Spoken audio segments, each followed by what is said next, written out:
How many people have heard of Vincent Bugliosi, or Bugliosi? I think the G is silent. Bugliosi.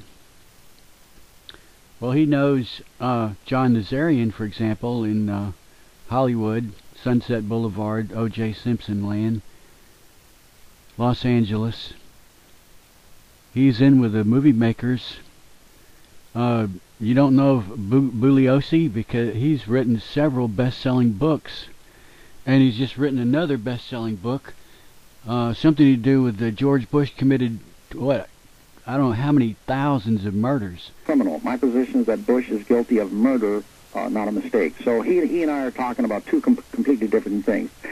Obviously, Charles, my book is, and I've had many best-selling books, but this is the most explosive book of my career. Indeed it is. Putting George Bush on trial for murder in an American courtroom. The evidence in this case is, and I underline the word evidence because my whole life as a prosecutor and a true crime writer only deals with evidence. The evidence in this case is overwhelming that George Bush knowingly and deliberately took this nation to war under false pretenses, and therefore, under the law, he is guilty of murder for the deaths of over 4,000 young American soldiers who have died so far in his war in Iraq.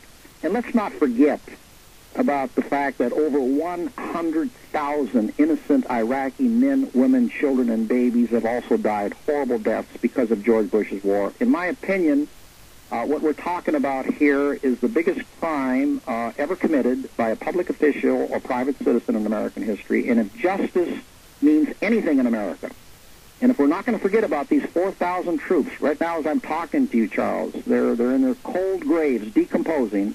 If we're not going to forget about these 4,000 troops that came back from George Bush's war in a box or a jar of ashes, I say we have no choice but to bring murder charges against Bush. Now, I hope we have some time on the show for me to get into some of the evidence. I've got a whole book of evidence. Well, we want you to do so, and it's all evidence we have tried to detail over the years on this program. Prosecution of George W. Bush for murder. Tell us about it. Yeah, well, Alex, I don't like to see anyone get away with murder, much less over 100,000 murders. When you stop and think about the thousands upon thousands of deaths in Iraq, and the horror and the screaming and the sea of blood and the incredible suffering there, it's unimaginable. And the question is, who's going to pay for all of this? Someone has to pay. And the person that has to pay, obviously, is the one that's responsible for all of this horror and death and suffering. And that person, the evidence shows, is George Bush. So far, he's gotten away with murder. This book, The Prosecution of George W. Bush for Murder, may put an end to it, may put him where he belongs in an American courtroom being tried for murder. This obviously is the most explosive book of my 30-year career. I've had 3 books, got up to #1 on the New York Times bestseller list, Outrage on the Simpson Case, Helter Skelter, and The Sea Will Tell. And this book is not my magnum opus. That's Reclaiming History, the Assassination of President John F. Kennedy, which is presently being made by Tom Hanks and his people into a 10-hour miniseries for HBO. But this is the most explosive book. I'm dead serious about it. In George Bush's first speech to the nation, Alex, on Hussein in Iraq, October the 7th, 2002, Cincinnati, Ohio, he told Americans that Hussein was a great danger to America, either by Hussein attacking us with weapons of mass destruction or giving these weapons to some terrorist group to do so. And he said that this attack could happen, quote, on any given day, unquote, meaning that the threat was imminent. The only big problem for George Bush, and I don't know how he would get around this at the trial, is that on October the 1st, 2002, 6 days earlier, the CIA sent George Bush its 2002 National Intelligence Estimate, a top-secret classified report representing the consensus opinion of all 16 U.S. intelligence agencies on the issue of whether Hussein was an imminent threat to the security of this country. And on page 8 of that report, it clearly and unequivocally says, and what I'm about to tell you, to my knowledge, has never appeared before in any American newspaper, any major American paper or magazine. Page 8 clearly says Hussein was not an imminent threat to the security of this country. Well, it's obvious that I talk too slow. It's obvious, it's a fact. I talk too slow, but the reason I talk slow is because these are my thoughts. This is my little brain working. I'm not really putting on a show. I'm thinking aloud. I'm recording my thoughts. I guess I'm a subdued person after all.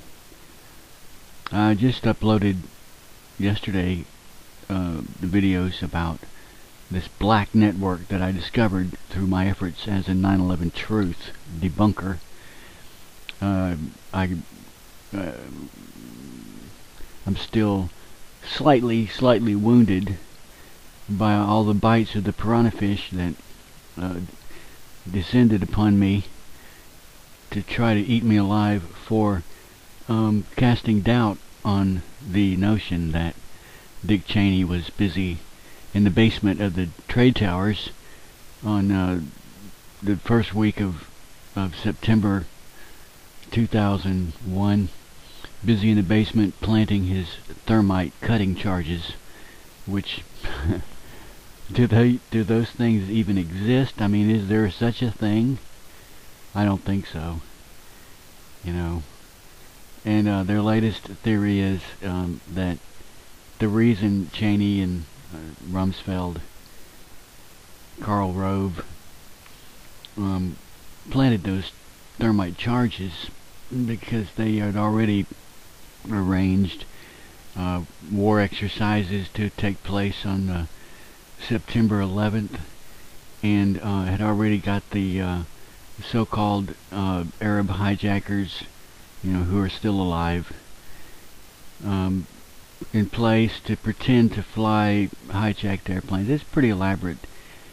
And then on the other hand, they will of course say that Bush can't even read a 6-page report summarizing the conclusions drawn by the 16 branches of national intelligence agencies. I don't think there's 16 branches, for one thing.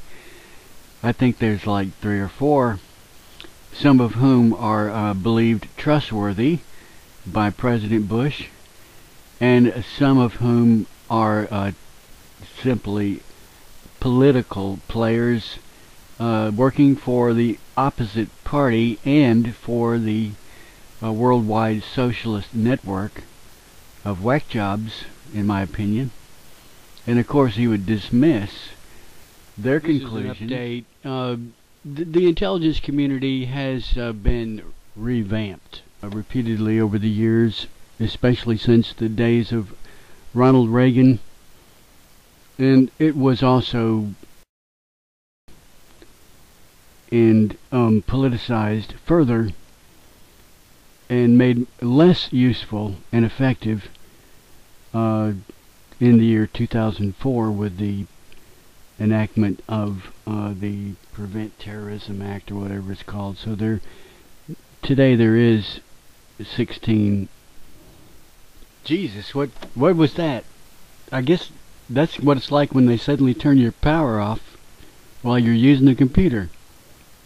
I hope that doesn't happen again. That just happened to me recently. And you liberals had me so freaked that I figured undoubtedly this is a conspiracy. And days later I found out that I simply neglected to pay the bill and they cut it off. Anyway, I'm up and running. And hope we kick butt in this election year, 2008. When you see all of the politics going on, you will be dismayed and made sick, and you will be revolted, and you will actually be seeing America's dirty underwear hanging on the clothesline, as it were. You'll see who has droopy drawers. You'll know who has holes in their socks. You'll know who wears funny underwear. You know, you're looking at America's underwear, and the Arabs are seeing it. The Russians and the Chinese are seeing it. They're laughing their heads off. And but the upside is, we live in a great country. We have tremendous freedom and opportunity here in this country. Oh, and I can talk fast if I want to.